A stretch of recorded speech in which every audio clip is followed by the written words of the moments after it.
Hello, my brilliant students, and welcome. If you are serious about smashing your WAEC, NECO, and JAMB exams, then you are in exactly the right place. Today, we're diving into a topic that is an absolute goldmine: agricultural development in West Africa. Trust me, by the end of this, you'll be ready for any question they throw at you. Let's get you that top grade. So, what's our game plan for today? Well, here's the roadmap. We're going to start with the basics, the main definition. Then we'll look at the old ways of farming and the big problems that came with them. After that, we'll get to the good part, the solutions. And of course, we'll tackle real past questions together. We'll wrap it all up with a quick summary to make sure everything sticks in your brain. You ready? Let's do this. Okay, let's get into our first section. To really understand this topic, we have to build a very, very strong foundation. You'll see that almost every single exam question comes back to the core idea, which is the definition of agricultural development itself. And here it is. This is the definition you need to know, you need to memorize, you need to understand inside and out. This is straight from your syllabus, my people. Agricultural development is basically the journey from the old school traditional ways of farming to the modern scientific methods we have today. And why do we do it? What's the point? Simple: to grow more food and make sure our nation is food secure. And just so you are confident we're on the right track, look at this. We're following the official syllabus to the letter. We'll be covering the agricultural systems like shifting cultivation, the huge problems that held development back, and of course, the solutions like research institutes and national programs. This isn't random information. This is your blueprint for exam success. All right, now let's rewind the clock a bit. We're going to look at the starting point of this whole story, the traditional farming methods that our forefathers used for centuries here in West Africa. But we're also going to see the serious challenges and problems that these old ways eventually created. Pay close attention here, because WAEC and JAMB love, and I mean love, asking you to compare these two systems. Now, the main difference, the one thing you absolutely must remember, is the fallow period. That's the time the land is left to rest and recover. With shifting cultivation, it's a really long time, like over 20 years, and the farmers literally move to a new area. But with bush following, it's a much shorter, more planned rest, maybe 3 to 7 years. And the farmers tend to stay in the same general area. So here's the bottom line. Shifting cultivation was fine back in the day when populations were small. It was simple, it didn't cost much, and it let the land heal itself. But as our population started to grow, its massive disadvantages, like cutting down forests and causing soil erosion, became a huge, huge problem. It simply couldn't feed everyone. It wasn't sustainable. So, you can see the issue, right? The old ways just weren't working anymore. Which brings us to this big question on the screen. Why exactly was development so urgent? Well, answering that question means we have to face the major problems that were holding our agriculture back. Now, this is a major point, so I need you to listen very carefully. The land tenure system was a massive roadblock. Think about it. Because land was often owned by the whole community, an individual farmer couldn't just walk into a bank and use that land as collateral to get a loan. And if you can't get a loan, how can you buy better seeds or fertilizer or a tractor? You can't. It was a vicious cycle that kept farmers poor and productivity low. And then there was the problem of infrastructure.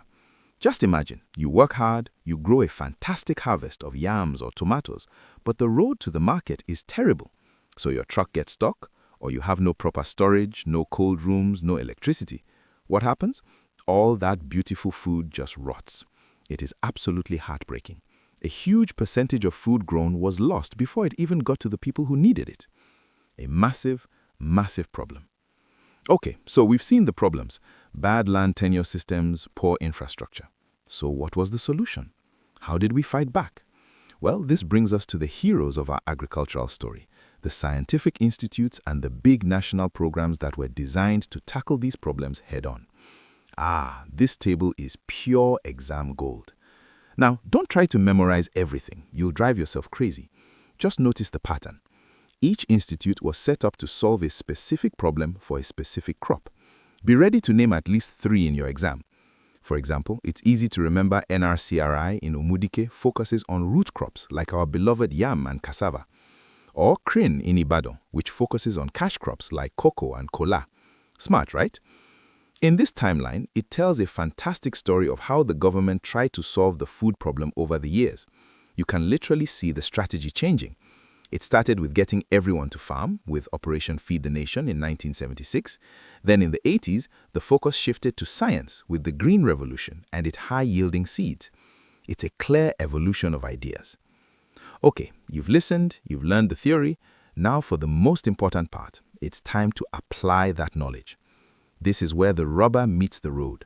We're going to see exactly how these topics show up in your exams, and we are going to conquer them together. All right, take a look at this, a classic JAMB style question. They want you to compare shifting cultivation and bush following. Now, the secret to getting full marks here is not just about listing facts. No, it's all about how you structure your answer. Let me show you the perfect way to break it down. Just follow these 5 simple steps. It's a formula for success. First, you define both terms, simple. Second, you compare the key differences, especially that fallow period. Then list 2 pros and 2 cons for shifting cultivation. Finally, you do the exact same thing for bush following. If you lay your answer out like this, you make it so easy for the examiner to just tick, tick, tick and give you all the marks. Okay, next up, a very popular WAEC essay question. Discuss 3 major problems. Now, here's where students make mistakes. They just list 3 problems. Don't do that. The key phrase here is, and suggest one solution for each. You must link a specific solution to every single problem you mention. Do you see the pattern? It's a simple formula. Problem, then solution. So for your first point, you talk about land tenure as the problem, then you immediately suggest land reforms as the solution. For your second point, you discuss inadequate infrastructure as the problem, and you suggest investment in rural roads as the solution. You do this 3 times and you have written a perfect A-grade essay. It's that simple. We're on the home stretch now. Let's do a super quick recap of the most important things you need to remember, and I'll give you some killer tips to take with you into the exam hall. This is your final checklist for success. Think of this table as your personal cheat sheet for revision. These are the absolute non-negotiables. If you can confidently explain these 4 concepts and remember the exam tip that goes with each one, I promise you, you are in a fantastic position to tackle any question on this topic. And here are your final instructions before the big day. Number 1, always use Nigerian examples. Talk about IITA, talk about OFN. Number 2, structure your essays clearly. Number 3, know the difference between an institute and a program. And finally, I know I've said it a lot, but it's that important. Always link a problem to a specific solution. Follow these rules and you are not just aiming to pass, you are aiming for an A. And I want you to remember this. This isn't just another topic to cram. The students who get the highest scores, the ones who get their choice of university, they always master this topic. It's a kingmaker. You've put in the work, you understand it, you can absolutely do this. And that's a wrap. If you found this lesson helpful, if you feel even a little more confident about your exams, please take just a moment to help the channel so we can help more students just like you. So go ahead and hit that like button, share this with your friends and classmates, and please subscribe so you don't miss our next topic. And for thousands of free practice questions, visit www.examkp.com. Thank you so much for learning with me today. Let's go and smash these exams together.